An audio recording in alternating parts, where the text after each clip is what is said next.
बिस्मिल्लाहिर्रहमानिर्रहीम, अस्सलाम वालेकुम, गुड मॉर्निंग मुल्तान। कैसे हैं आप लोग? उम्मीद करती हूँ बिल्कुल ठीक ठाक होंगे और दुआ करते हैं आज का दिन आपका बहुत ही अच्छा गुजरे, हंसते हुए मुस्कुराते हुए खैर आफियत के साथ गुजरे। नाज़रीन, आप देख रहे हैं रूही एट 10 और मैं हूँ आपकी होस्ट आसमा नूरी। एक नई सुबह में आपको खुशामदीद कहते हैं।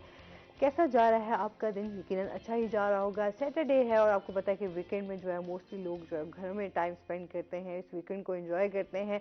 और इसके साथ साथ अगर हम थोड़ी मौसम की बात कर लें तो मौसम काफ़ी हद तक चेंज हो गया है। क्रिकेट के शायकीन के हवाले से हम देखते हैं तो मुल्तान में एक अच्छा इवेंट भी होने जा रहा है, लेकिन उसके साथ साथ एक रिक्वेस्ट करूँगी, क्योंकि उसकी वजह से, एक प्रोटोकॉल की वजह से हमारे यहाँ जो है सिक्योरिटी के हवाले से लोगों को बहुत ज़्यादा मुश्किलात का सामना करना पड़ रहा है। कल मैं एक चीज़ देख रही थी कि एक एम्बुलेंस में जो है वो मैयत थी और उसके बाद जो है वो लोग काफ़ी परेशान थे, उनको उनके घर भी नहीं जाने दिया जा रहा था।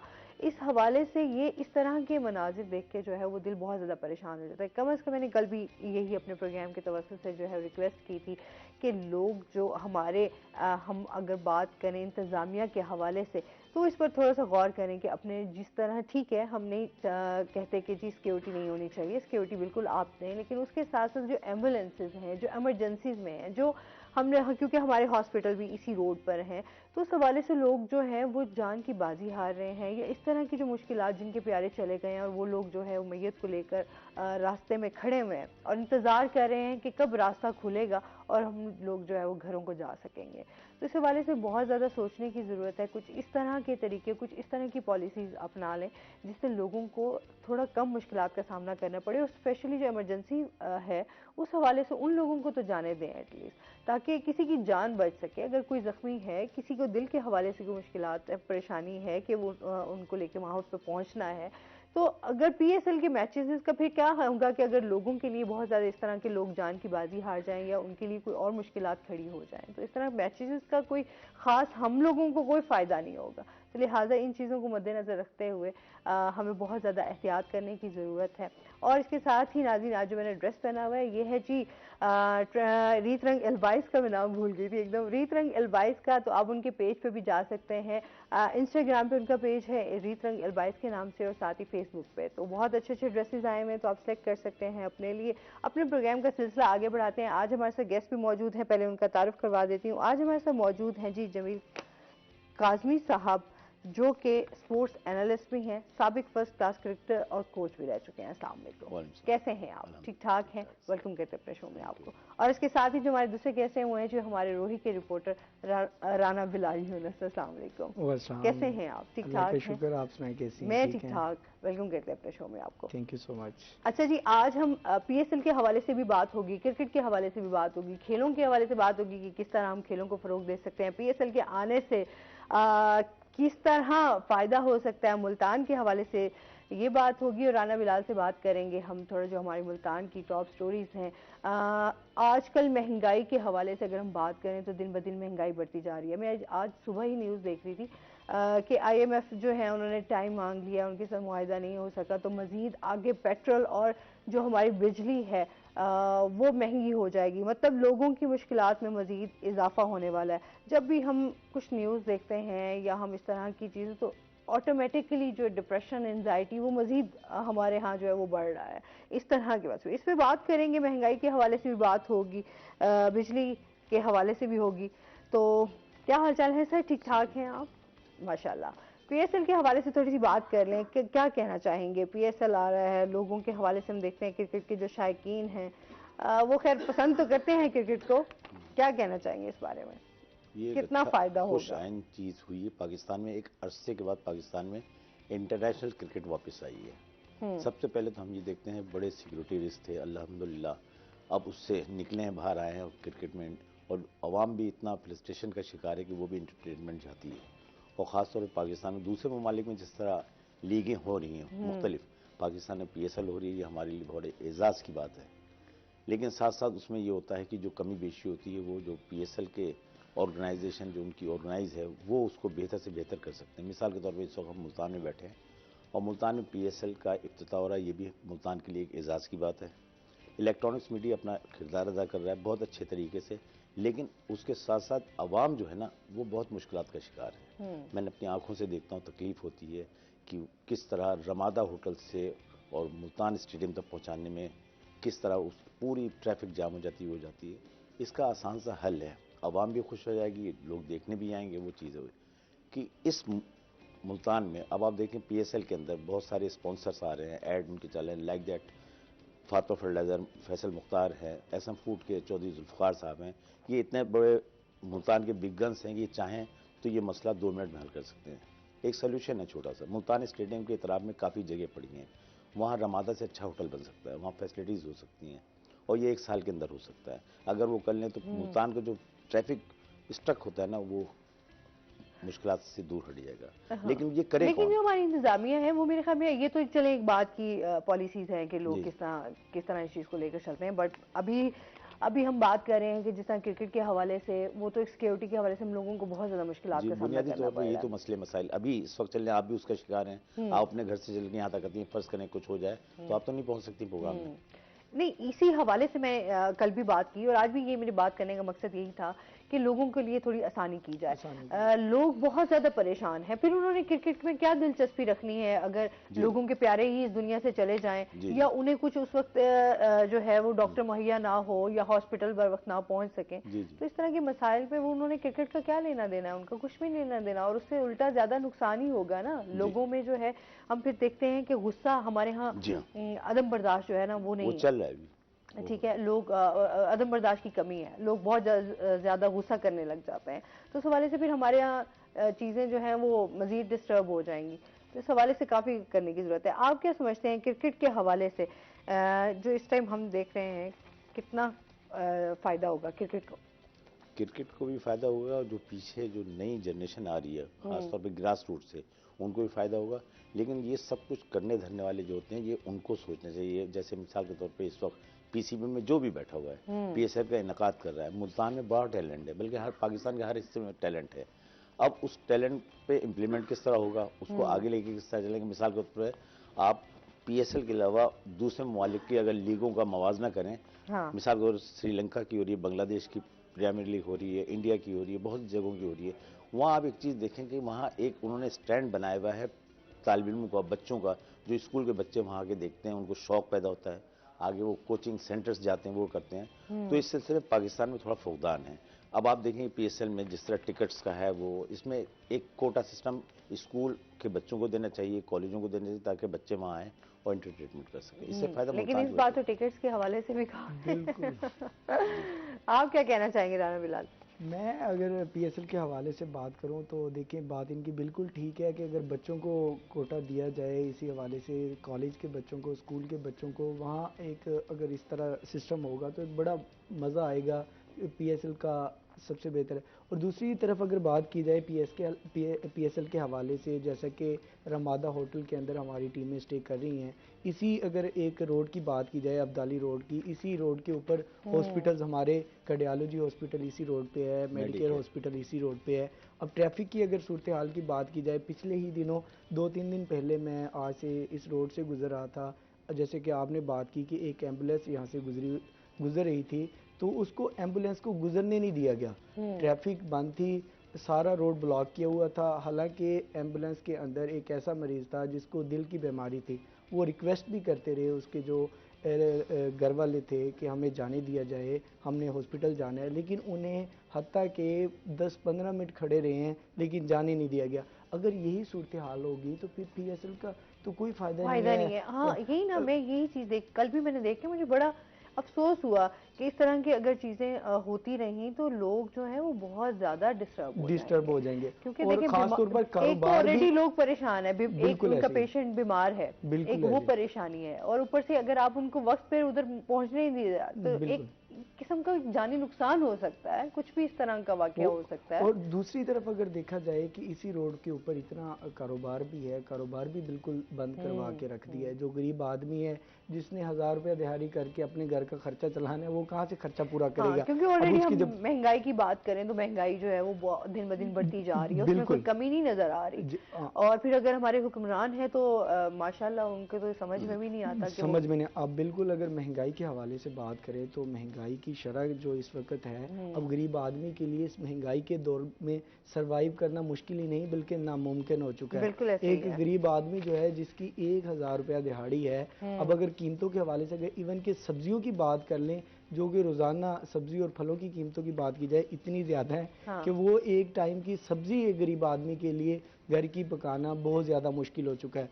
सब्जियों की अगर मैं कीमतों की बात करता हूँ, इवन के एक प्याज की अगर बात की जाए, 1 किलो प्याज की कीमत की पिछले 3-4 माह से 1 किलो प्याज जो है 200 रुपये से कम होने का नाम ही नहीं ले रहा। अब प्याज जो है वो हर सब्जी में इस्तेमाल होता है। हमारे सब्जियों की अगर बात की जाए, हरी मिर्च की बात कर ली जाए, हरी मिर्च भी जो है वो 201 के करीब फी किलो के हिसाब से फ़रोख्त की जा रही है। हम अगर पेट्रोल की बात करते हैं, एलपीजी की बात करते हैं, आटे की बात करते हैं, अशिया खुर्दनोश की बात करते हैं, इवन के लोग पैसे लेके लाइनों में खड़े हुए हैं, आटा उन्हें नहीं मिल रहा। हमारी हुकूमत की जो गवर्नमेंट की पॉलिसी है इसे इस तरफ जाना चाहिए। हालांकि हमारी कंट्री जो है एग्रीकल्चर हमारा कंट्री है, यहाँ पे गंदम का बहरान नहीं होना चाहिए। इवन के हम गंदम खुद भी उगाते हैं फिर भी ये बहरान देखने में आ रहा है। अब लोग जो है लाइनों में पैसे लेके खड़े हुए हैं लेकिन ना तो आटा मिल रहा है, ना उन्हें घी मिल रहा है, ना एलपीजी की अगर बात करते हैं, एक तो महंगाई है ही है, दूसरा जो हमारे दुकानदारों ने खासतौर पर खुद साख्ता बहुत ज़्यादा महंगाई की हुई ये है। जो बिल्कुल हमारी यही है। ज़िली हाँ। इंतज़ामिया है वो इस हवाले से जो हमारी प्राइस कंट्रोल कमेटियाँ बनाई गई हैं या प्राइस कंट्रोल मजिस्ट्रेट्स हैं वो इस हवाले से गैर फाल दिखाई देते हैं।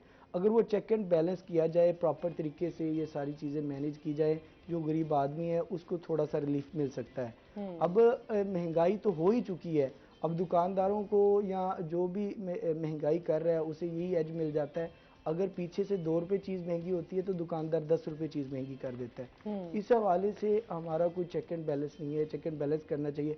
अगर ख़ास तौर पर अगर किसी दुकानदार को, सब्ज़ी वाले को या किसी एलपीजी वाले को कोई जुर्माना हो भी जाता है, 1000 रुपया या 1500 रुपया या 500 रुपया जुर्माना कर दिया जाता है, वो फिर जो है वो यही सोचता है कि अब जुर्माना हो गया, वो पूरा महीना जो है अपनी मर्ज़ी से अपनी मनमानी से वो चीज़ सेल करता है। अगर सब्जियों की बात करें, अगर गवर्नमेंट के जो रेट लिस्ट अवेज़ा किए हुए हैं उनके रेट्स के मुताबिक ना ही तो कोई सब्जियां दी जाती हैं, ना ही तो उनको अशिया खुर्दनोश दस्तयाब होती हैं, ना ही एलपीजी दस्तयाब होती है। अगर मैं एलपीजी की बात करूं तो एलपीजी का जो रेट था आज से 10-15 दिन पहले 204 रुपये था, अब 264 रुपये 60 रुपये बढ़ा दिया गया, 264 रुपया उगरा का रेट। लेकिन इस वक्त मार्केट के अंदर जो एलपीजी का रेट है, जो आम मार्केट के अंदर एलपीजी फ़रोख्त हो रही है वो 350 रुपये 360 रुपये, लेकिन कोई पूछने वाला नहीं है। जब हम दुकानदारों से बात करते हैं, दुकानदार कहते हैं जी हम तो यहाँ पे बैठे हुए हमें पीछे प्लांट से चीज़ महंगी मिलती है। अब गवर्नमेंट हमारी इंतज़ामिया को चाहिए कि प्लांट पे एक्शन करे। अब अगर हम रिक्शा वालों से बात करते हैं या घरेलू जो इस्तेमाल करते हैं, एलपीजी इस्तेमाल करते हैं, अब देखें कि एलपीजी महंगी होने से ना सिर्फ एलपीजी महंगी हुई बल्कि लकड़ियाँ भी महंगी हो गई हैं। अब गरीब आदमी कहाँ जाएगा। रिक्शा ड्राइवर भी जो इस्तेमाल करते हैं, रिक्शे में एलपीजी इस्तेमाल करते हैं, वो भी कहते हैं जी सवारी हमें वही 30-40 रुपये किराया पे करती है, लेकिन हम कहाँ पे जाएं, क्या करें। एहतजाज भी करते रहे हैं, ना ही तो इनकी हुकूमत सुनने को तैयार है बात, ना ही इनकी ज़िली इंतज़ामिया बात सुनने को तैयार है। इस तरफ इस कोई तरह के बहुत सारे पॉलिसी मसाइल हैं। अगर हम महंगाई के हवाले से बात करें, लोगों के वाकई बहुत ज़्यादा मुश्किलात का सामना करना पड़ रहा है। मतलब आगे जैसे आज मैंने बात की कि चीज़ें आगे मुश्किलात बढ़ने वाली हैं, बिल्कुल ऐसी है। तो अब पता नहीं आगे क्या होगा। अभी तो हम लोग इस हवाले से देखें, अभी इतना मुश्किल हो गया तो आने वाला टाइम जो है वो आपके लिए कितना मुश्किल बिल्कुल होगा। बिल्कुल। पिछले कल ही मैं इलेक्ट्रिकल सामान की कीमतों पे रिपोर्ट बनाने के लिए गया तो मुझे मार्केट में जाके ये अंदाज़ा हुआ कि पिछले 15 दिन के अंदर 30 से 35% इनकी कीमतों में इजाफा हुआ है। इवन कि एक बल्ब की अगर बात करें जो आज से 15 दिन पहले 130 रुपये का मिल रहा था, वो इस वक्त मार्केट के अंदर 200 रुपये का दस्तयाब है। इसी तरह अगर हम अगर एक गज़ वायर की बात करें तो वो जो 30 की मिल रही थी वो 45 की होगी।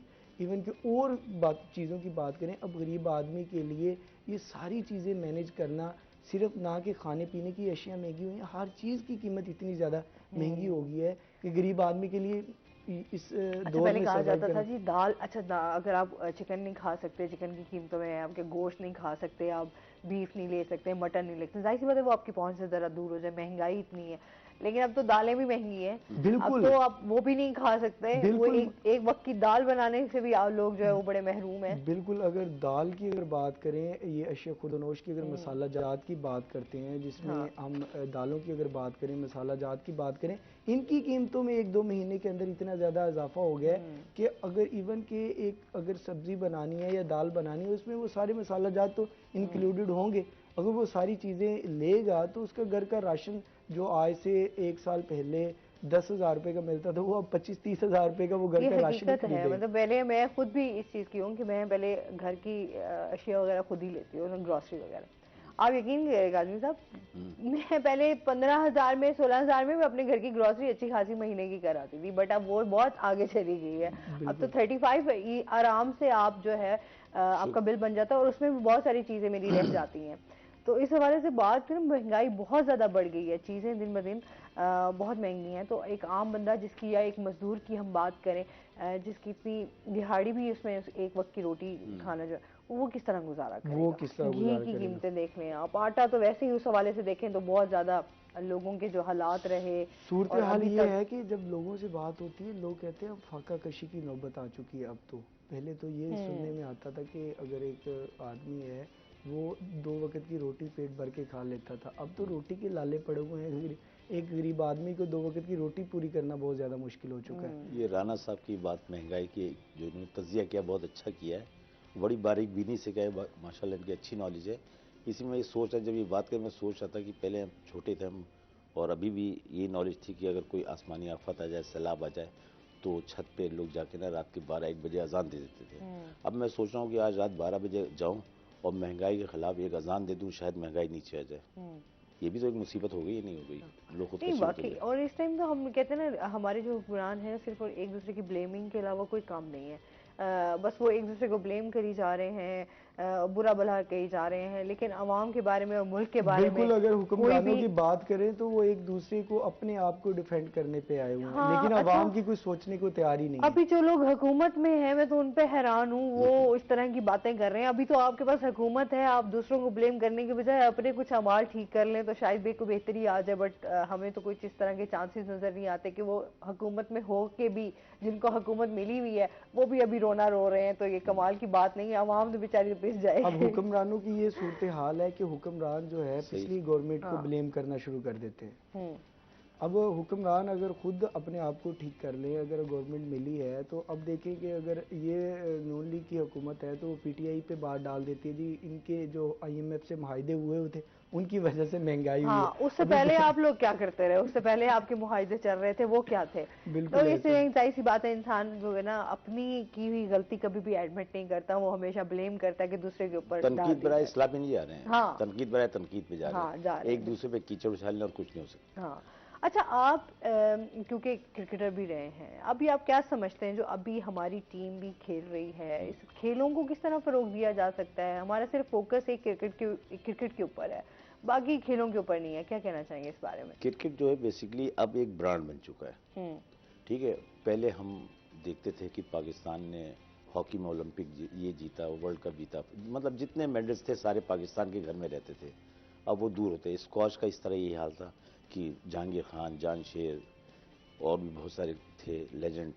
और स्क्वॉश ऐसा होता था कि मैं आपको एक छोटी सी मिसाल दूं कि जहांगीर खान की, कि उसने टाइटल जीता 10 मरतबा। जब वो कराची एयरपोर्ट पे उतरता था तो उसका बाप उसको लेने आता था, तो शायद उसके वालिद या 2 दोस्त होते थे, हाथ पहनाते थे, बेटा तू वर्ल्ड चैंपियन बन के आया। और वहाँ कोई नहीं होता था।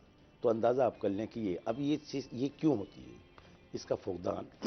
फिर इसके बैक उसमें देखें पाकिस्तान स्पोर्ट्स बोर्ड, जिसमें तमाम स्पोर्ट्स की एक्टिविटीज़ आ जाती है, करोड़ों अरबों रुपयों का बजट आता है, हर चीज़ करता है, लेकिन वहाँ नहीं लगता जहाँ लगना चाहिए।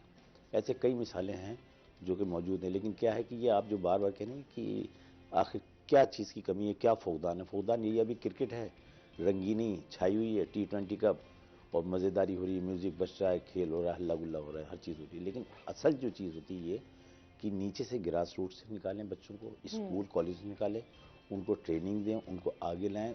माशाल्लाह क्रिकेट के अलावा हॉकी में भी हो सकता है। अब देखें आप, ये करीबी है अयूब स्टेडियम, पहले क्रिकेट का था, इसमें आस्ट्रोटर्फ रिसेंटली बिछी है, करोड़ों रुपए की है। इससे मुस्तफीज हो सकते हैं जूनियर्स, लेकिन वो कौन है जो ये आके सब करें? हाँ। ये राना साहब फरमा रहे हैं ना, महंगाई का दौर है। अब मिसाल के दौर आप कहती थी कि 16-17 हज़ार में मैं अपने जो है किचन थोड़ा बहुत चला लेती हूँ। अब आपकी 64,000 सैलरी होगी तो जाके चला पाएंगी, सैलरी तो वहीं खड़ी है, बजट वहाँ चला गया। तो ये तमाम बहुत सारी चीज़ें हैं, लेकिन जहाँ पैसा बेबहा पड़ा है, पूछने वाला कोई नहीं है, वहाँ वो पैसा किसी और मकसद में खर्च हो जाता है। मैं स्पोर्ट्स की बात कर रहा हूँ और किसी चीज़ में इंटरफेयर नहीं कर रहा हूँ। स्पोर्ट्स ग्राउंड है, एमसीसी ग्राउंड, ये आपके सामने ही है, हर चीज़ है। कहने का मतलब हर चीज़ मौजूद है नहीं होती। यहाँ तो मैं एक बात क्लियर बोलता हूँ, बीइंग पाकिस्तानी, वो अंग्रेज़ का कानून है, वो ये कहता है कि first development, first implement, first दोनों चीज़ें इम्प्लीमेंट एंड डेवलपमेंट करते हैं। तो वो कहता है फर्स्ट प्लानिंग देन इम्प्लीमेंट।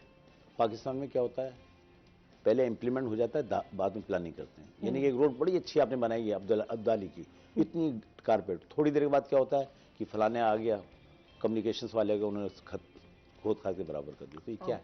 कभी ये वास्ता तो वाले आ जाएंगे। ये तो बुनियादी चीज़ ये है, हमारे हाँ बुनियादी। बुनियादी चीजें। अच्छा, फिर हम इस पे हमेशा बात करते हैं अपने प्रोग्राम्स में कि ये तो हकीकत है कि चीजें वक्ती तौर पे पहले बना दी जाती हैं, लेकिन फिर उनको ख्याल आ जाता है कि इसमें अभी ये चीजें कमी रह गई, कमी रह और गई। इस कमी सही को है। पूरा करने के लिए अब दोबारा से इसको उखाड़ना पड़ेगा और जी दोबारा जी से इसके ऊपर काम करना जी। पड़ेगा। जो आपने पहले इतना पैसा लगा दिया, अब वो भी डूब गया, और उसके बाद एक नए सिरे से फिर फंड्स आएंगे और फिर चीजें होंगी। तो मुल्क के हवाले से तो हमारी मईशत का तो बेड़ा गर्क ही इसी वजह से हुआ है। बिल्कुल है। अच्छा, इस पे मजीद भी हम बात करेंगे, महंगाई के हवाले से भी, क्रिकेट के हवाले से भी, लेकिन अभी हमने जाना है ब्रेक पर। हमारे साथ रहिएगा।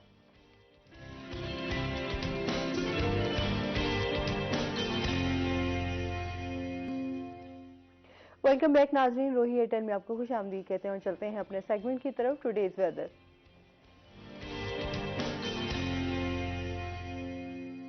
हसन मलिक हमारे साथ मौजूद हैं। हसन से जानते हैं आज दिन भर मौसम कैसा रहेगा, क्या सूरत हाल है? जी आसमां शहर ओलिया मुल्तान के अगर आज के मौसम की बात की जाए तो गुज़िश्ता कई दिनों की तरह मुल्तान का मौसम दर्जा हरारत बढ़ने की वजह से सर्दी की शिद्दत में नुमाया कमी देखने को आ रही है। आज अगर मुल्तान के ज़्यादा से ज़्यादा दर्जा हरारत की बात की जाए तो आज शहर ओलिया का ज़्यादा से ज़्यादा दर्जा हरारत 27 डिग्री तक जाने का इम्कान जाहिर किया जा रहा है। आज अगर मुल्तान के कम से कम दर्जा हरारत की बात की जाए तो आज शहर ओलिया का कम से कम दर्जा हरारत 10 डिग्री सेंटीग्रेड पर रिकॉर्ड किया गया है। अगर ज्यादा से ज्यादा दर्जा हरारत के हवाले से बात की जाए तो आज मुल्तान का ज्यादा से ज्यादा दर्जा हरारत इस सीजन का सबसे ज्यादा एक्सपेक्टेड देखा जा रहा है, जिसकी वजह से महकमा मौसमियात की जानिब से ये पेशगोई भी जाहिर की जा रही है कि मुल्तान के मौसम में इस तरह से चेंजिंग एक काफ़ी ज़्यादा अजीब सी बात है, क्योंकि मिड ऑफ फरवरी और स्टार्टिंग ऑफ फरवरी से ही मुल्तान का दर्जा हरारत काफ़ी ज़्यादा बढ़ रहा है। अगर आज हवा में नमी के तनासुब के हवाले से बात की जाए तो आज शहर ओलिया में हवा में नमी का तनासुब 74% तक रिकॉर्ड किया गया है। एयर क्वालिटी इंडेक्स की अगर बात की जाए तो मुल्तान का एयर क्वालिटी इंडेक्स आज गुज़िश्ता कई दिनों से कदरे बेहतर दिखाई दे रहा है। आज मुल्तान का एयर क्वालिटी इंडेक्स 112 पॉइंट्स पर रिकॉर्ड किया गया है। देखा जाए कि पाकिस्तान के फिजाई आलूदा तरीन शहरों की लिस्ट में मुल्तान की स्टैंडिंग क्या है, तो आज मुल्तान 6ठे नंबर पर स्टैंड कर रहा है। आइंदा आने वाले दिनों की अगर बात की जाए तो महकमा मौसमियात की जानिब से ये पेशगोई जाहिर की जा रही है कि आइंदा आने वाले दिनों में भी मुल्तान का दर्जा हरारत मजीद बढ़ने का इम्कान है। महकमा मौसमियात की जानिब से ये पेशगोई भी जाहिर की जा रही है कि आइंदा आने वाले दिनों में मुल्तान में एक हीट वेव आने का खदशा भी जाहिर किया जा रहा है। अगर बारिशों के सिलसिले के हवाले से बात की जाए तो महकमा मौसमियात की जानिब से ये पेशगोई भी जाहिर की जा रही है कि आइंदा 24 घंटों के दौरान और आइंदा आने वाले दिनों में बारिश का कोई इम्कान मौजूद नहीं है। अगर धुंध के हवाले से बात की जाए तो गुज़िश्ता कई दिनों की तरह मुल्तान में धुंध ना होने के बराबर है। अगर उसी हवाले से मोटरवेज और फ्लाइट ऑपरेशन की बात की जाए तो मोटरवेज पर ट्रैफिक मामूल के मुताबिक रमा दमा है और फ्लाइट ऑपरेशन भी मामूल के मुताबिक जारी है। अगर आइंदा 24 घंटों के दौरान की बात की जाए तो महकमा मौसमियात की जानिब से ये पेशगोई जाहिर की जा रही है कि आइंदा 24 घंटों के दौरान मुल्तान का मौसम सर्द और खुश्क रहने का इम्कान जाहिर किया जा रहा है। जी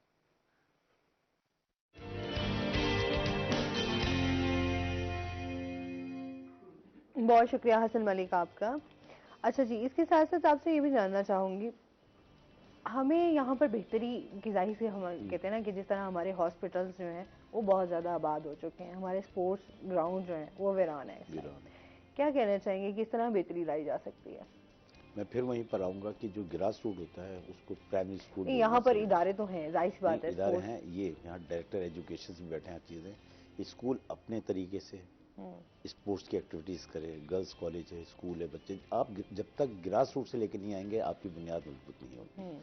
हम ऊपरी ऊपरी, अभी थोड़ी देर पहले आप फरमा रही थी जी हम हुक्मरानों को क्या बोले, वो उनको बोलते हैं और वहीं बात गुम हो जाती है और अपना काम वो सीधा कर जाते हैं, काम उतार देते हैं। तो असल जो चीज़ है, बुनियादी चीज़ है, देखें बच्चे स्कूल में पढ़ रहे हैं, हर एक के बच्चे स्कूल में पढ़ रहे हैं, इस वो एजुकेशन भी ले रहे हैं और भी मतलब स्किल्ड वर्क होता है वो भी कर रहे हैं, लेकिन साथ साथ स्पोर्ट्स का एक शोबा होना चाहिए जिसमें बच्चा अपने काम दिखाए तो ताकि उसको आगे चले। फिर ये इस तरह होगा, ये नहीं कि फ़ौरन कोई ब्रांड उठ के आ जाए जी ये क्रिकेट है इसको खिला लो, ये फुटबॉल है, हॉकी खिला लो, नहीं। तो ये फौदान है। हमारा जो है ना इदारा, खासतौर पर ये एजुकेशनल इदारा, इसमें ये तमाम चीज़ें होंगी, इंशाल्लाह सब फले फूलेंगे। अच्छा, बेहतरीन कोचेस की हमेशा हमें ज़रूरत रहती है, आप क्या समझते हैं? एक बेहतरीन कोच जो है एक बेहतरीन खिलाड़ी पैदा कर सकता है, टीम पैदा कर सकता है, अगर वो न्यूट्रल है। मिसाल के तौर पर मैं आपको एक बात बताता हूँ, एक इंटरनेशनल लेवल पे पाकिस्तान बोर्ड ने एक रखा है कि जी लेवल 1, लेवल 2, लेवल 3 अगर आप कोर्स करेंगे तो आप एलिजिबल होंगे, आप कोचिंग के फ़राइज़ अंजाम दे सकते हैं, वरना आप अपने घर में बैठे हैं। मैं एक सवाल करना चाहता हूँ, जावेद मियाँदाद को क्या किसी लेवल की ज़रूरत है? वो तो मुकम्मल क्रिकेट एकेडमी है, ठीक है ना। कोचिंग स्टाफ होना चाहिए काबिल तरीन, और ऐसा होना चाहिए जो वो लाइकिंग डिसलाइकिंग नहीं होनी चाहिए। मिसाल का एक कोच है, वो सिलेक्ट कर रहा है लड़कों को या देख रहा है, उसकी कोचिंग कर रहा है, जो भी कर रहा है, वो ये देखे मिसाल के तौर पर कि उसका बेटा 19 है और सामने वाले का बेटा 20 है, तो अपने बच्चे को बिठा दे, 20 वाले को तरजीह दे। यहाँ ये होता है जो डिज़र्व करता है वो बैठता बाहर पानी पिलाता है, क्रिकेट के हवाले से बात कर रहा हूँ, और जो बिल्कुल नाकारा किस्म का वो अंदर खेल रहा है। तो ये तमाम चीज़ें तो इसी तरह आगे बढ़ती जाएंगी और फौकदान फिर प्रॉब्लम आती जाएगी हर चीज़ में, कहीं से भी आप ले लें, चाहे वो स्पोर्ट्स ले लें, पॉलिटिक्स में ले लें, सनत में ले लें। जिस तरह राणा साहब फरमा रहे थे कि महंगाई का जो तूफान है मज़ीद और आएगा, मज़ीद और आएगा, और हम सत्तू का पानी पिए सो रहे हैं, हम उठ ही नहीं रहे, खड़े ही नहीं हो रहे कि भाई कुछ बोले, कुछ करें, बस ठंडे होकर बैठने, होने दो होने दो। हाँ, जब ज़लज़ला तूफान आएगा, ही कोई अल्लाह न करे कोई सैलाब आएगा, तो हम कहेंगे या अल्लाह हमें बचा, या अल्लाह। जैसे शाम में देखा आपने क्या होता, क्या हुआ, ये आसमानी आफात है, मतलब एक है, अल्लाह इससे बचना चाहिए, हमें अल्लाह से तौबा करना चाहिए। कारबार ज़िंदगी और ज़िंदगी के मामला तो चलते रहेंगे। तो चीज़ें जाहिर सी बात है बेहतरी तभी आएगी जब हमारे सिस्टम में एग्जैक्टली। जो है वो तब्दीली आएगी। अच्छा जी, इसके साथ साथ हम ये भी बात करेंगे, आजकल जिस तरह महंगाई के हवाले से ना हम लोग देख रहे हैं चोरी के वाक़यात, डकैती के वाक़यात, क्राइम में दिन ब दिन इजाफा होता जा रहा है। बिल्कुल। इस बारे में क्या कहना चाहोगे? क्योंकि हम देख रहे हैं कि ट्रांसफार्मर भी जो है वो भी चोरी होने लग गए हैं, इस हवाले से बताइएगा। बिल्कुल आसमा, देखें कि ट्रांसफार्मर चोरी के वाक़यात जो मुल्तान सर्कल के अंदर बहुत ज़्यादा देखने में आ रहे थे। रात की तारीकी के अंदर जो ये जो गिरोह था ट्रांसफार्मर चोरी करता था या 11 केवी की तारें चोरी करता था, वो बहुत ज़्यादा सरगर्म हो चुका था। लेकिन अब सूरत हाल ये है कि जो मैप्को मुल्तान सर्कल है उन्होंने इस गिरोह के ख़िलाफ़ जो है कार्रवाइयाँ तेज़ कर दी हैं। पिछले ही दिनों ये जो गिरोह ट्रांसफार्मर चोरी करते थे या 11 केवी की तारें चोरी करते थे, गार्डन टाउन के इलाका है वहाँ पुल बलेल के करीब, मोटरवे के करीब एक डेरा था, मसूद नवाज़ खान का डेरा था। वहाँ पे कुछ लोगों ने रात की तारीकी के अंदर केबल जलने की वायर जो स्मेल देखी, तो उन्होंने गार्डन टाउन जो सब डिवीज़न मुतलका लगती थी उनके एसडीओ को, एलएस को इन्फॉर्म किया। एलएस और एसडीओ को इन्फॉर्म करने के बाद कि यहाँ पर जो ट्रांसफार्मर चोरी हुआ है या 11 केवी की तार चोरी हुई है, यहाँ से स्मेल आ रही थी। तो फिर उन्होंने जो मुतलका उसका एसडीओ था, उन्होंने एससी मैप्को जो इस टाइम फरहान शबीर साहब हैं उनको बताया और एक्सियन सिटी डिवीज़न यासर अली साहब को इन्फॉर्म किया। उन्होंने फिर इसको मद्देनज़र रखते हुए एक टीम तश्कील दी, टीम मैप्को ने। उसके बाद 15 पे कॉल की गई। 15 पे कॉल करने के बाद इस पूरी टीम ने मिलके, मैप्को की टीम ने और पुलिस ने मिलके जाके उस डेरे पे जो मसूद नवाज़ खान का डेरा था वहाँ पे जाके कार्रवाई की। जब कार्रवाई की तो ऑलरेडी वो जो दरवाज़ा था बाहर का वो बंद था, लेकिन अंदर उन्होंने, बाहर से पुलिस इंटर हुई, मैप्को की टीम इंटर हुई तो देखने में आया कि 2 मोटरसाइकिल जो थे वहाँ खड़े थे।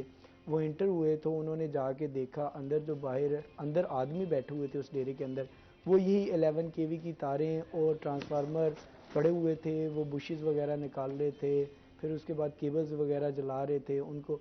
और इवन के ना सिर्फ ये ट्रांसफार्मर और 11 केवी की तारें चोरी पड़ी थी, वहाँ मोटरसाइकिल भी चोरी की, जो स्पेयर पार्ट्स थे वो भी पड़े हुए थे। जो एक्सियन सिटी डिवीज़न जो हमारे यासर अली साहब हैं, इनसे बात हुई थी, उनका यही कहना था कि हमने फिर ये टीम तश्कील दे के कार्रवाई की तो ये हमें सारी सूरत हाल नज़र आई। उसके बाद उन्होंने कार्रवाई करते हुए जो गुरूह था, 4 लोगों पर मुश्तमिल गुरूह था जो उस टाइम बैठा हुआ था, उनमें से एक आदमी तो फरार होने पर फरार हो गया, जो मुतलका सरगना था, जो चोरी वगैरह करवाता था। ऑलरेडी भी उनका बताना था कि ये जो गुरूह था इस तरह के वाक़यात, चोरी के वाक़यात में मुलव्वस था। इनके ऊपर पहले भी FIR रह चुकी थी, लेकिन पुलिस की जानिब से FIR हो के कोई इस तरह का प्रॉपर हल नहीं निकाला जा सका कि इनको प्रॉपर जेल की सलाखों में दिया जाए। फिर वो छूट के बाहर आ जाते थे किसी सियासी पावर के थ्रू या किसी और वजह के थ्रू। तो अब वो फिर से यही इन चीज़ों में मुलव्वस थे, लेकिन अब इन्होंने पिछले ही दिनों जो है, आज से हफ्ता पहले, इन 3 लोगों को बाकायदा तौर पर गिरफ़्तार भी करवाया और SDO garden town Sheikh Imran sahab की मुद्दत में ये मुकदमा भी इनके ख़िलाफ़ दर्ज करवा दिया गया। आगे इनके ख़िलाफ़ कार्रवाई भी जारी है। अब मैपको मुल्तान सर्कल बिजली चोरों के ख़िलाफ़ तो कार्रवाई करता ही करता था। अब देखिए कि महंगाई की अगर सूरत, अब चोर जो हैं उन्होंने 11 केवी की तारें तक नहीं छोड़ी। हालांकि 11 केवी की अगर तार को बंदा हाथ लगाए तो वैसे ही बंदा, ये प्रॉपर एक प्रोफेशनल जो ऑलरेडी लोग हैं वो इसमें मुलव्वस होते हैं। जाहिर सी बात है, जब भी चोरी बिल्कुल और जब भी इस तरह डकैती के वाकयात होते हैं, हम देखते हैं लोग बड़े प्रोफेशनल होते हैं जिस तरीके से लेकर चल रहते हैं। अच्छा, ये तो होगी, हमने इसके हवाले से बात कर ली। अगर हम थोड़ी सी शहर की सफाई के हवाले से बात करें तो उस हवाले से भी हम देखते हैं कि बहुत ही नाकिस रहता है हर वक्त। हाँ, जहाँ भी देखें हमारे इर्द गिर्द, हम खुद भी वैसे इस चीज़ के बड़े जिम्मेदार हैं। हम इर्द गिर्द के माहौल को तो साफ़ रखने की ज़रूरत भी नहीं समझते। हम अपने घर को तो साफ़ रखने के कहते हैं कि अच्छा हमारा घर साफ़ सुथरा है, बट हमारा जो इर्द गिर्द का माहौल है उसमें हम खुद भी जो है अपना रोल प्ले नहीं करते। बिल्कुल आपकी बात ठीक है। अगर हम सफाई की अगर सूरत हाल के हवाले से मुल्तान शहर की बात करें तो इतनी नाकिस सूरत हाल है कि जगह जगह आपको गंदगी और कूड़ा क्रिकेट के ढेर देखने में मिलेंगे। ख़ास तौर पर अगर हम मेन रोड की बात करें तो मेन रोड की तो महीने में 1-2 बार सफाई हो जाती होगी, लेकिन अगर गलियों में चले जाएं, अच्छी अच्छी कॉलोनीज़ के अंदर चले जाएं तो वहाँ भी सफाई की बड़ी नाकिस सूरत हाल है। हमारी जो मुतलका अदारा है वेस्ट मैनेजमेंट, इसमें सफाई की सूरत हाल को बेहतर करने में बिल्कुल नाकाम दिखाई देता है। अगर गलियों के अंदर चला जाए, इनके कंटेनर्स जो है इन्होंने रखे हुए जहाँ लोग कूड़ा क्रिकेट आके फेंके जाते हैं, हत्ता कि इन्होंने कंटेनर सड़क के ऊपर रख दिए हैं। हाँ, अगर इसी जगह तरह है, जगह बिल्कुल, और कंटेनर भी इस तरह उनकी सूरत हाल है कि वो इतने खस्ता हाल है कि नीचे से फटे होते हैं, ऊपर कूड़ा फेंके जाते हैं तो वही कूड़ा नीचे गिर रहा होता है। तो कोई चेक एंड बैलेंस नहीं। अगर एक कंटेनर के अंदर एक कूड़ा फेंक रहा है, कोई भी आदमी आके फेंक रहा है या गली के अंदर मोहल्ले के लोग आके फेंक रहे हैं, तो उस कंटेनर को 15-15, 20-20 दिन का, महीना साफ नहीं किया जाता। तो इस पे जो वेस्ट मैनेजमेंट है इस पे ठीक है, इस पे तवज्जो देने की मजीद जरूरत है। बात करते हैं। नाज़रीन, अभी हमने जाना है ब्रेक पे, हमारे साथ रहिएगा।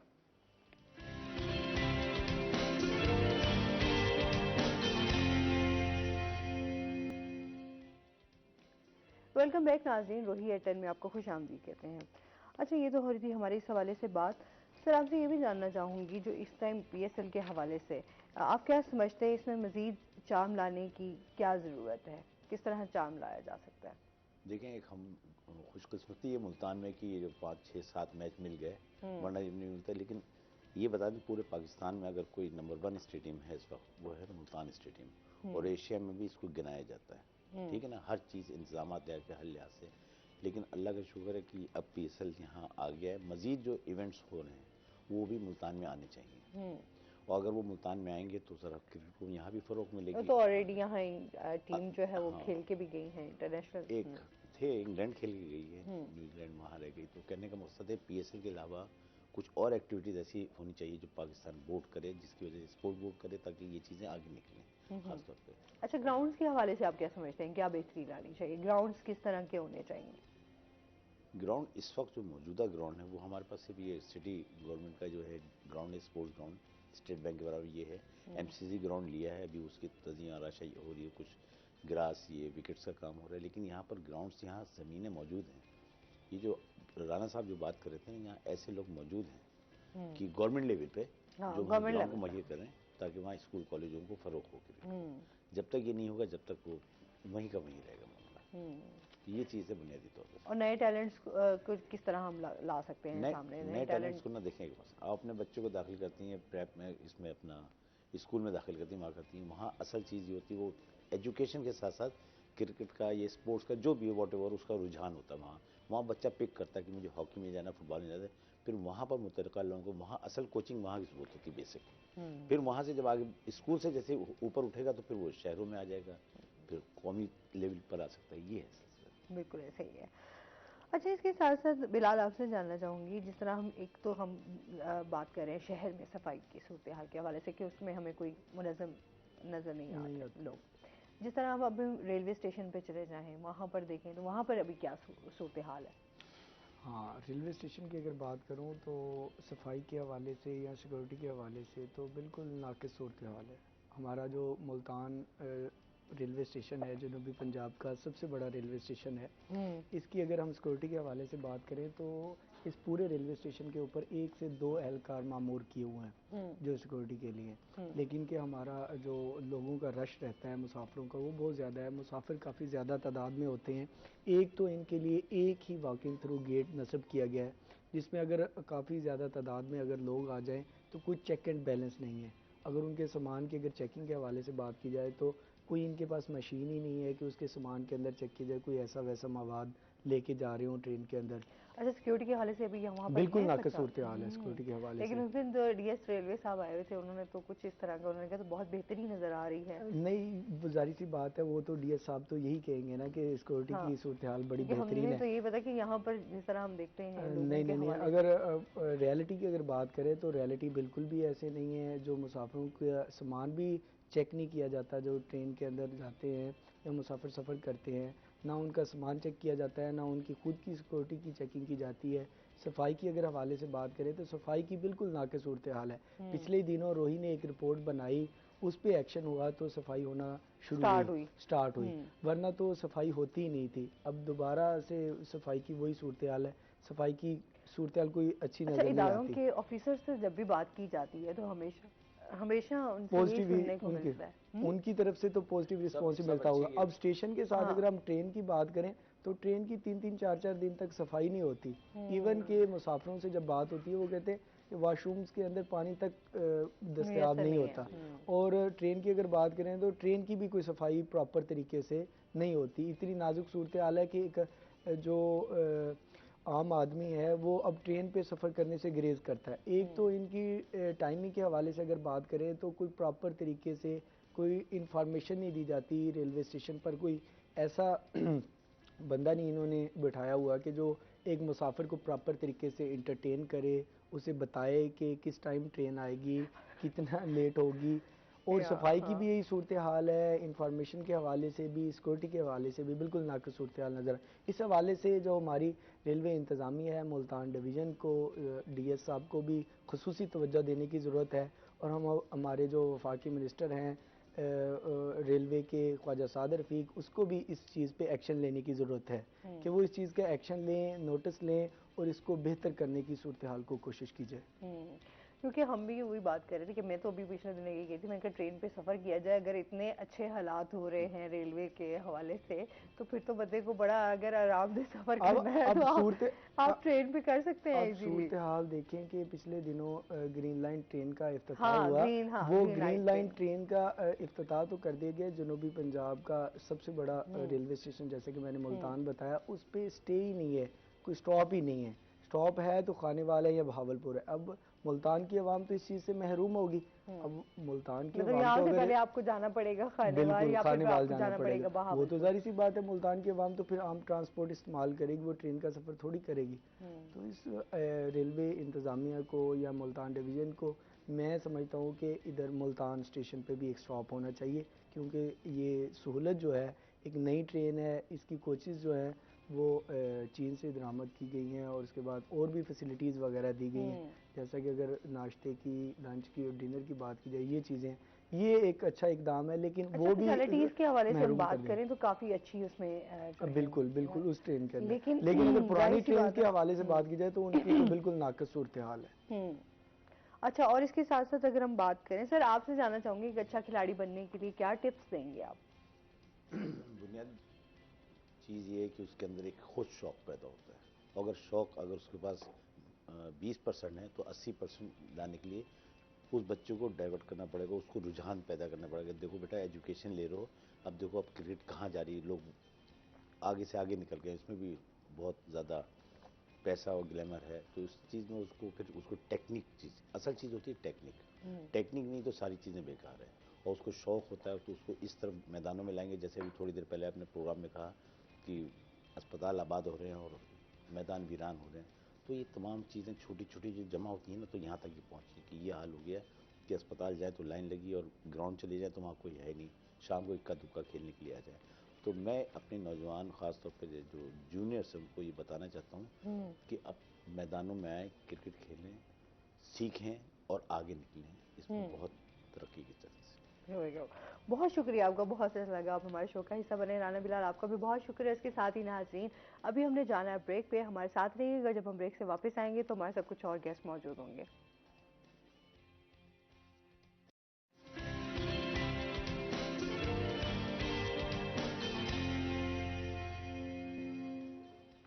वेलकम बैक नाज़रीन, रोही एट में आपको खुश आमदीद कहते हैं। और ब्रेक के बाद हमारे साथ आज जो गेस्ट मौजूद हैं, मैं समझती हूँ हमारे यहाँ पाकिस्तान की टैलेंट की कमी नहीं है, बहुत अच्छा टैलेंट जो है वो मौजूद है। अगर हम म्यूज़िक की बात करें तो म्यूज़िक किसको नहीं पसंद। इधर म्यूज़िक को हमेशा कहा जाता है मौसीकी जो है वो रूह की ग़िज़ा है। तो आज हमारे शो में एक ऐसा टैलेंट मौजूद है जो बहुत सारे चैनल्स पे परफॉर्म भी कर चुके हैं, बहुत ही खूबसूरत आवाज़ के मालिक हैं, जनूबी पंजाब की मैं समझती हूँ कि उभरता हुआ सितारा भी हैं, बहुत खूबसूरत आवाज़। आज हमारे साथ जी कलंदर बैंड मौजूद है। अस्सलाम वालेकुम। वालेकुम अस्सलाम, कैसे हैं आप? ठीक ठाक हैं? करम, आप बताएं। अच्छा, सबसे पहले तारुफ करवा देती हूँ कि कौन कौन से लोग इसमें जो बैंड मेंबर्स हैं वो हमारे साथ मौजूद हैं। सबसे पहले तो हमारे साथ मौजूद हैं जी अदील साज, जो कि गिटारिस्ट हैं। अस्सलाम वालेकुम, कैसे हैं आप? ठीक हैं? और इसके साथ जिस तरह मैं बात कर रही थी, हमारे जनूबी पंजाब की बहुत ही खूबसूरत आवाज जैन बलोच हमारे साथ मौजूद है। कैसे हैं आप जैन? ठीक है, आप बताएं। ठीक है, मैं बिल्कुल ठीक ठाक हूँ। वेलकम करते हैं अपने शो में आप। और इसके साथ ही जो है हमारे साथ जो तीसरे गेस्ट हैं वो हैं जी सैयद फरासत अली। शुक्रिया, थैंक यू सो मच। कैसे हैं आप? बिल्कुल ठीक है। ये भी बड़ी खूबसूरत आवाज, हमेशा हमारे शो में आते भी रहते हैं फरासत तो। और इसके साथ ही जो हमारे चौथे गेस्ट हैं वो हैं जी अफाक हैदर। अस्सलाम वालेकुम, कैसे हैं आप अफाक? ठीक ठाक हैं, वेलकम करते हैं शो में। और इसके साथ ही हमारे साथ मौजूद हैं जी सलमान सज्जाद। अस्सलाम वालेकुम। सलमान, कैसे हो?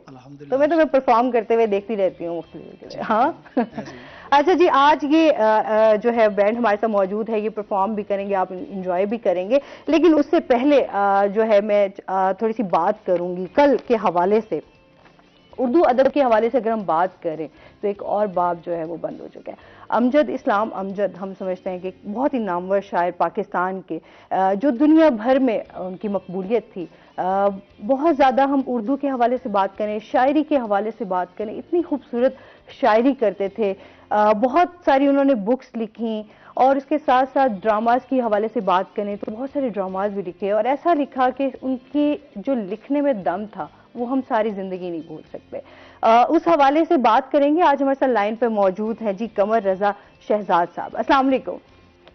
वालेकुम अस्सलाम। कैसे हैं आप? ठीक ठाक हैं? अल्लाह बिल्कुल। उर्दू अदब से बहुत गहरा ताल्लुक आपका भी है माशाल्लाह, आप भी एक नामवर शायर हैं, क्या कहना चाहेंगे इस बारे में? देखें जी, ये कल का दिन जो है हमारे लिए बहुत एक ऐसा अलमनाक दिन था। यानी जो एक ऐसी हस्ती और रुखसत हुई जो बिलाशुबा हमारे दुनिया भर में जहाँ उर्दू लिखी पढ़ी सुनी जाती है वहाँ वो नाम मकबूल था।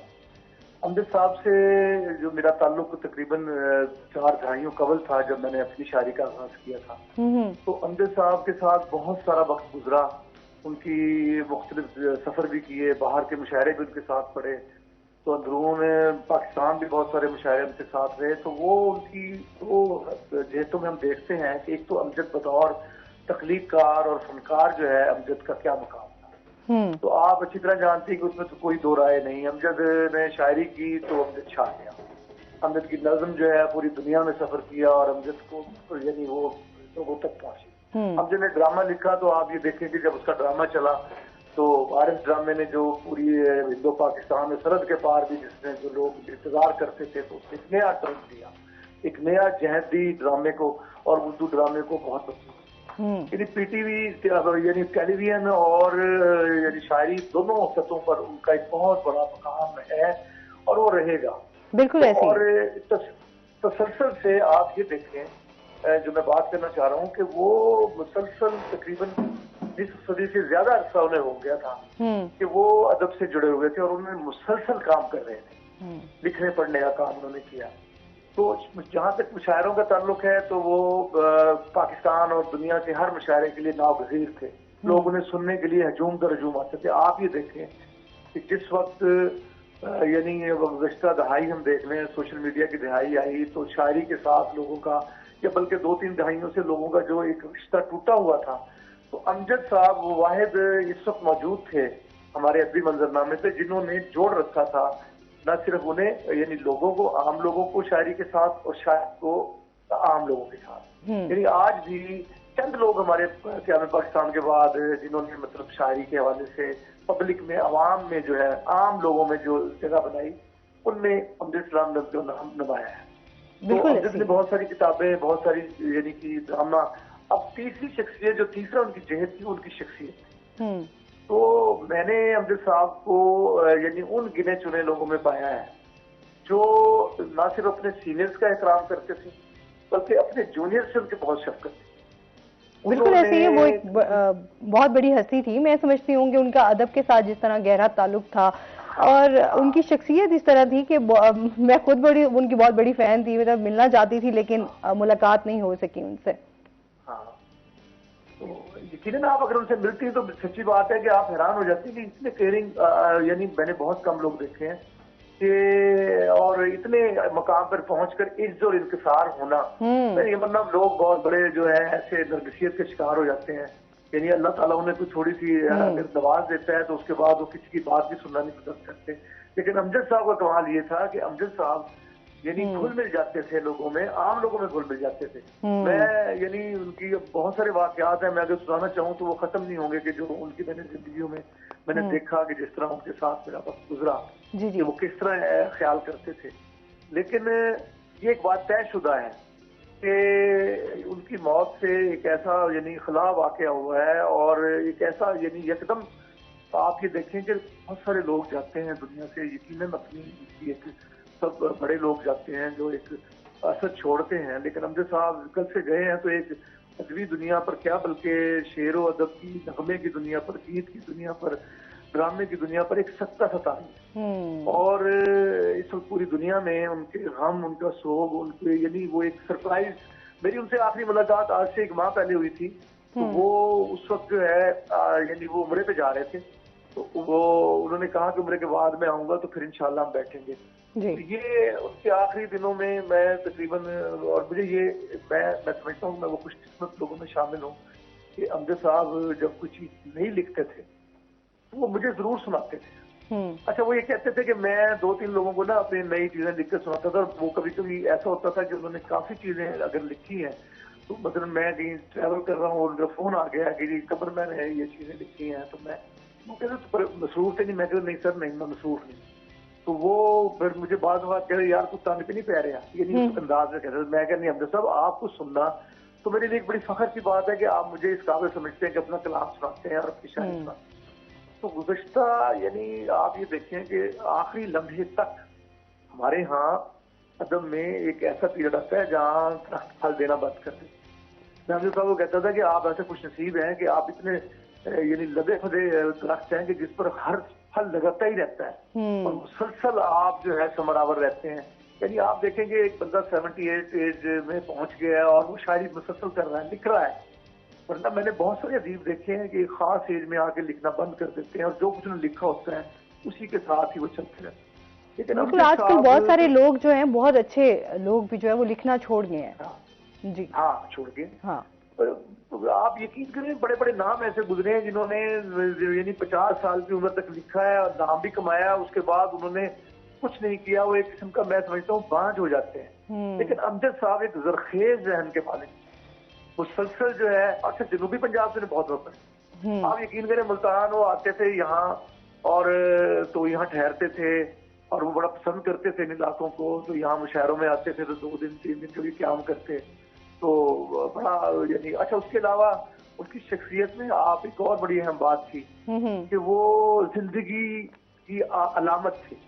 यानी बाद लोग होते हैं ना, आप उनके पास जाए तो आप और मायूसी और टेंशन लेके आते, लेकिन अमजद साहब के पास बैठ के आप एक जिंदगी महसूस करते हैं। उनका एक बहुत अच्छा शेर भी तो है कि हिसाब उम्र का इतना सा गोशवारा है, तुम्हें निकाल कर देखें तो सब खसारा है। अब जो हामिद अली ने खाई, यानी मैं कहता हूँ उनकी गजलें गाई गई हैं, उनकी नज़में पढ़ी गई हैं, बिल्कुल ऐसे ही। तो मैं कहता हूँ कि हमारे लिए पूरी यानी एक बहुत बड़ा नुकसान है और हम इस नुकसान को पूरा नहीं कर सकते। वो बिलाशुबा अदब में उनका नाम भी रहेगा, हमेशा रहेगा। बिल्कुल जी, हमेशा इसमें जब तक है उर्दू के अदब के हवाले से बात होगी तो उनका नाम जो है वो सरे फहरिस्त रहेगा। बिल्कुल, बहुत शुक्रिया आपका। अच्छा जी, ये तो होगी थोड़ी सी बांधते हैं, जैन बलोच की तरफ वापस आते हैं। क्या हालचाल है जैन? क्या एक्टिविटीज चल रही हैं? माशाल्लाह अब तो तुम एक बैंड के साथ हो, तो क्या कहना चाहोगे, तुम्हारी जर्नी कैसी रही म्यूजिक के हवाले से? बहुत अच्छी रही है म्यूज़िक के हवाले से जर्नी, अल्हम्दुलिल्लाह। जितना पाया है अल्लाह पाक ने उससे ज़्यादा दी है सर। और मुल्तान में मैं कुछ टाइम के लिए आया हुआ हूँ क्योंकि मेरी कुछ अपने भी पर्सनली वजूहत हैं, और उसके अलावा मुझे अपना एक बैंड भी बनाना था। एक ड्रीम था कि एक बैंड बनाऊँ। तो मेरे कुछ दोस्त हैं, ये गुलदस्ता है फूल का, जिनको जोड़ के हमने पूरा एक गुफा तैयार कर दिया है और उसका नाम हमने रखा कलंदरम के नाम से। तो अल्हम्दुलिल्लाह अच्छा चल रहा है ज़िंदगी का एक सफ़र, और इंशाल्लाह मेरी उम्मीद है कि इसको एक बहुत अच्छे लेवल पे लेके जाऊँ इंशाल्लाह। फरासत, आप क्या कहना चाहोगे म्यूज़िक की जर्नी के मामले में? और म्यूज़िक की जर्नी ये है कि इंसान को वक्त के साथ साथ सीखने को मिलता है। तो मेरी जो सीखने का जो मराहिल है वो अब तक चल रहा है। और जैन भाई जो कि मोस्ट सीनियर हैं और सिंगिंग की फील्ड में काफ़ी नाम है, जिस तरह आपने बताया कि जनूबी पंजाब के बहुत अच्छे आर्टिस्ट हैं और बहुत जगह बहुत बड़ी बड़ी परफॉर्मेंस बहुत अच्छे भाई भी है। बहुत अच्छे भाई मेरे तो बड़े भाई हैं, मैं तो इसलिए जैन भाई कहता हूँ। सीनियर तो हैं मगर इनसे मुझे सीखने को बहुत मिलता है। और इस तरह मेरे बहुत अच्छे दोस्त अदील साहब, अफाक, बहुत अच्छे इंस्ट्रूमेंट प्ले करते हैं। तो मुझे अगर कोई चीज नहीं आती तो मुझे, आप लोग तो रोही का हिस्सा बल्कि रहे हो, और अफाक भी आता रहता है हमारे मोस्टली शो में भी। तो उस हवाले से जाहिर सी बात है म्यूजिक का फिर आप लोगों का इकट्ठे मिलना और फिर यूं बैंड बनाना, और माशाल्लाह सबकी आवाज जो है वो बहुत अच्छी है, जो गिटारिस्ट है उनका अपना एक रोल होता है। ऐसे ही है अदील साहब?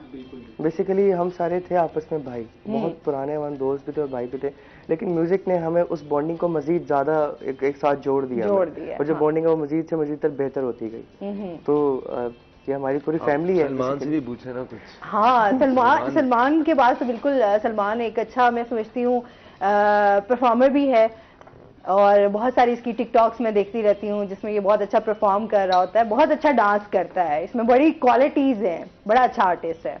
क्या कहना चाहोगे सर? जी बिल्कुल मैम, बस आप लोगों की दुआएं हैं, इसलिए तो हम लोग आर्टिस्ट बनते हैं। जैन भाई की मेहरबानी है कि मुझे उन्होंने चूज़ किया कि मैं कलंदरम्स का हिस्सा बनूं। मेरी कोशिश यही है कि हम लोग अपने बैंड को अच्छे से अच्छा जो है ना इन्वायरमेंट दें और अच्छी से अच्छी चीज़ करें, ताकि दुनिया जो है ना, अक्सर लोग कहते हैं यार ये चीज़ गलत है, ये हम उसको सही करना चाहते हैं कि लाजमी नहीं है कि अगर आपका वे गलत है तो ये चीज़ भी गलत है। ये बिल्कुल ठीक है। हम अली इस्लाम का जिक्र करते हैं, हम ये कलंदरम इसलिए नाम रखा है क्योंकि हम गाने को साथ साथ एक, अगर हम सोशल मीडिया पे गाना पोस्ट करते हैं तो हमारा हक बनता है कि हम अच्छी चीज़ भी पोस्ट करें ताकि वो भी हमारी अच्छाई में शुमार हो जाए। तो किस तरह का, खुद को किस तरह का म्यूजिक पसंद है? अब सूफी तो हर बंदे को ही पसंद है, तो कोशिश करते हैं कि ज्यादा सूफीज़्म ही करें हम लोग। सही। और भी माशाल्लाह सभी सुनते हैं। हाँ, अफाक की जर्नी कैसी रही? आप तो कर रहे थे ना उस टाइम? जी बिल्कुल, अब जर्नी एक लेवल पे पहुंची है। अब जैन भाई, अदील भाई, फरासत भाई और सलमान भाई से अब मुलाकात है, तो ये अब हमारी फैमिली है, तो एक जर्नी एक कंप्लीट लेवल पर पहुंचने वाली है इंशाल्लाह। आगे भी बहुत कुछ जाना है, लेकिन जो एक ड्रीम था म्यूजिशियंस के साथ बैठ के काम करने का, तो अब वो एक ड्रीम एक जो है स्टेप चढ़ चुके हैं उस सीढ़ी का। आगे इंशाल्लाह चलना है, सीढ़ियाँ चढ़ते जाना और बेस्ट ऑफ लक, हमारी बहुत सारी बेस्ट विशेष हैं। अभी क्या सुना रहे हो? क्योंकि मैंने पर्सनली तो इनको सुना हुआ है, बहुत ही अच्छा माशाल्लाह गाते हैं। और अभी क्या सुना रहे हो हमारे नाज़रीन को? शुरू तो हम अल्लाह के नाम से ही लेंगे, इंशाल्लाह सूफी जो हमारा पहला जो है माइंड हमने रखा हुआ, पहले हम सूफी से स्टार्ट करते हैं। बाकी एक बात ज़रूर बताना चाहूँगा कि मुल्तान के अंदर आर्टिस्ट तो बहुत है मगर आर्टिस्टों की कदर नहीं, क्योंकि एक छोटा सा शहर है ये, तो यहाँ से जब मैं निकला हूँ तो मुझे बहुत ही ज़्यादा सर्वाइव करना पड़ा है दूसरे शहर में जाकर। तो यहाँ के टैलेंट को हम लोगों को चाहिए कि हम लोग खुद प्रमोट करें, हम लोगों के चैनल्स को चाहिए कि हम लोग इसको ज़्यादा से ज़्यादा इन करें। और बात उसने बहुत अच्छी की सलमान ने कि हम म्यूज़िक भी करते हैं, सिंगिंग भी करते हैं, मगर हम सूफ़ी को ज़्यादा रिप्रेजेंट करते हैं, क्योंकि एक वाइब होती है सूफ़ी के अंदर। हम लोगों को, हमारे पूरे बैंड को एक वाइब मिलती है। और अल्हम्दुलिल्लाह हमने जब से ये बैंड बनाया है, हमारे 2-3 मेंबर्स और भी हैं जो कि अभी नहीं आ सके, इनकी थोड़ी मसरूफियत है। नेक्स्ट टाइम इंशाल्लाह तो वो भी बहुत अच्छे प्लेयर्स हैं, बहुत ही अच्छे। अगर वो भी होते तो होपफुली मुझे उनकी बहुत ज़्यादा कमी महसूस हो रही है, सही बताऊँ तो इंशाल्लाह ताला नेक्स्ट टाइम जब वो भी आएंगे तो आपको इससे ज़्यादा 4 चांद लगने को मिलेंगे। जरूर, अभी आपको वो देख भी रहे होंगे तो यकीनन वो भी आपको जो है वो आपके साथ देंगे। बिल्कुल हाँ, ऐसे ही है। ठीक है जी। अच्छा जी, कॉलर भी है हमारे साथ। अस्सलाम वालेकुम। अस्सलाम वालेकुम। क्या हाल है? ठीक है, ठीक ठाक। जी जी बोले, कौन बात कर रहे हैं? मोहम्मद इरफान।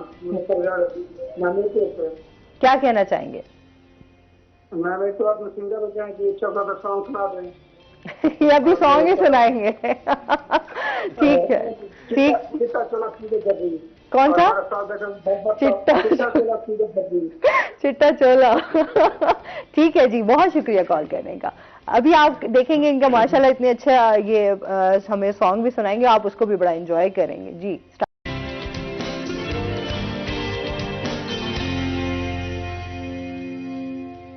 वेलकम बैक नाजरीन, रोही एयरटेल में आपको खुश आमदीद कहते हैं। और ब्रेक पे जाने से पहले उन्होंने बहुत ही खूबसूरत म्यूजिक एंजॉय किया और बहुत ही खूबसूरत आप लोगों ने परफॉर्म किया, बहुत अच्छा लगा, बहुत मजेदार था। Thank you so much. वो तो हम लोगों ने एक सूफी किया था। हाँ। हम इसके बाद आपको अच्छा, सूफी जाहिर सी बात है, सूफी म्यूजिक का अपना एक चार्म होता है। जब भी आप सूफी गा रहे होते हैं ना तो आपको एक अलग सा महसूस हो रहा होता है, एक कैफियत होती है। और फिर जिस तरह आप सब लोग जो है वो जिस कैफियत से गा रहे थे वो सबको नजर भी आ रहा था। नहीं, हम लोग बेसिकली जब गाते तो मुझे ऐसा लगता है कि हम सब किसी ऐसी जात से रुजू हो जाते हैं जो हमें भी नहीं पता होता। वही बात है ना कि सूफी के साथ आपका एक कनेक्शन और जुड़ जाता है ना, फिर आप उस कैफियत में चले जाते हैं, तो फिर वो उस कैफियत में जो आप गा रहे होते हैं तो खुद इंसान को भी आइडिया नहीं होता कि वो क्या। म्यूजिक तो करते हैं, लेकिन म्यूजिक में अगर खुदा ताला को भी, अगर उसका जिक्र भी हम कर दे तो हमारी जो कैफियत है, जो ताल्लुक है वो सीधा वहीं जाके जुड़ जाता है। उसी कैफियत में जो कलाम है वो पढ़ रहे होते हैं, तो हमें खुद नहीं पता चलता, बाज़ दफा हमें ये नहीं पता चलता कि हमारे साथ कौन पढ़ रहा है। कैफियत ऐसी तारी हो जाती है। सूफी जो है तो जाहिर सी बात है, आप सूफी गा रहे हैं, कलाम भी ऐसा है और फिर जिनके नाम लिए जा रहे हैं तो फिर जाहिर सी बात है वो कैसे ना हो कि कैफियत आप पे ना आए। ऐसा ही है। अच्छा, क्या सोचा हुआ है, क्या प्लान्स हैं आगे, क्या करना है? ज़ैन, हमने एक अपना अल्हम्दुलिल्लाह पेज भी बनाया इंस्टाग्राम पे, कलंदरम्स बैंड के नाम से, और उसको मैं मैनेज भी कर रहा हूँ अपनी टीम के साथ मिलके। मतलब कि मैं अपने पूरे बैंड को मैनेज खुद कर रहा हूँ। और अल्हम्दुलिल्लाह मेरी अल्हम्दुलिल्लाह इतनी फ़ैन फॉलोइंग है कि अल्लाह पाक ने मुझे इतनी इज़्ज़त दी कि जब मैंने बैंड बनाया, हम लोगों को ऑलमोस्ट दूसरा मंथ चल रहा है, तो अल्लाह पाक ने हमारा रोज़गार में और बरकत कर दी। जैसे कि अदील, ये सारे हम लोग झंग में भी इवेंट करके आए, एक अच्छा एक सक्सेस कॉन्सर्ट करके आए। जब मैं झंग गया मुझे ऐसा लगता था कि यार किसी बंदे ने मुझे कॉल की कि हमें झंग में इवेंट करवाना है। हमारी एक वीडियो वायरल हुई थी टिकटॉक के ऊपर, तो मैं अपनी बैंड्स की जितनी भी वीडियोस होती हैं वो टिकटॉक पे डालता रहता हूँ, शॉर्ट्स बाय शॉर्ट्स, जो अच्छे अच्छे हमारी लाइन्स होती हैं, जो जिसमें सबकी वाइब आ रही होती है। तो जब वो डाली तो हमें अच्छे लेवल के कॉन्सर्ट्स मिले। अभी हमें चनाब कॉलेज का भी एक मिल रहा है झंग का।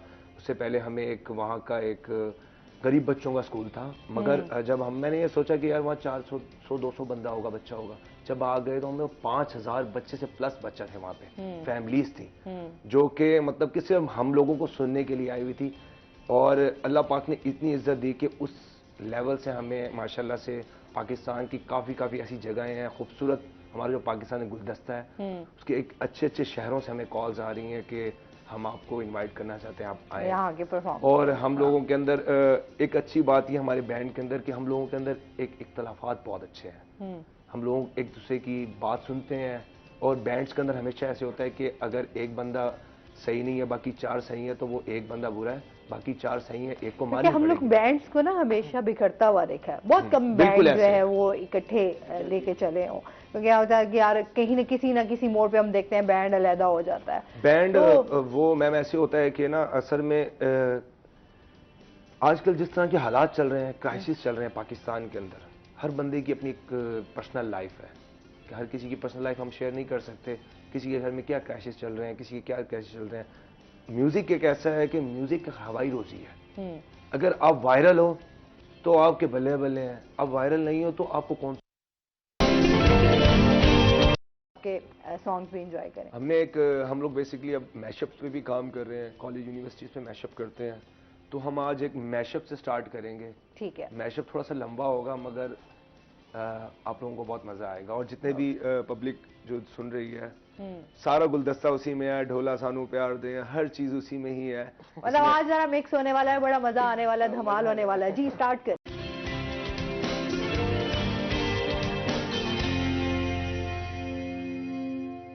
वेलकम बैक नाज़रीन, रोही एट 10 में आपको खुश आमदीद कहते हैं जनाब। इसका मतलब आज बड़ा मज़ेदार किस्म का हमने मैशअप सुना, यकीनन नाज़रीन आपने भी इंजॉय किया होगा। मैं तो यहाँ पे बैठ के बहुत ज़्यादा इंजॉय कर रही थी, और आप लोग तो माशाल्लाह वैसे ही सारे ऐसे कहते हैं मल्टी टैलेंटेड है। हमारा सारे कुछ भी है वो पूरा नहीं हो रहा। नहीं कंप्लीट हो रहा है, ऐसा नहीं कहो कि नहीं हो रहा।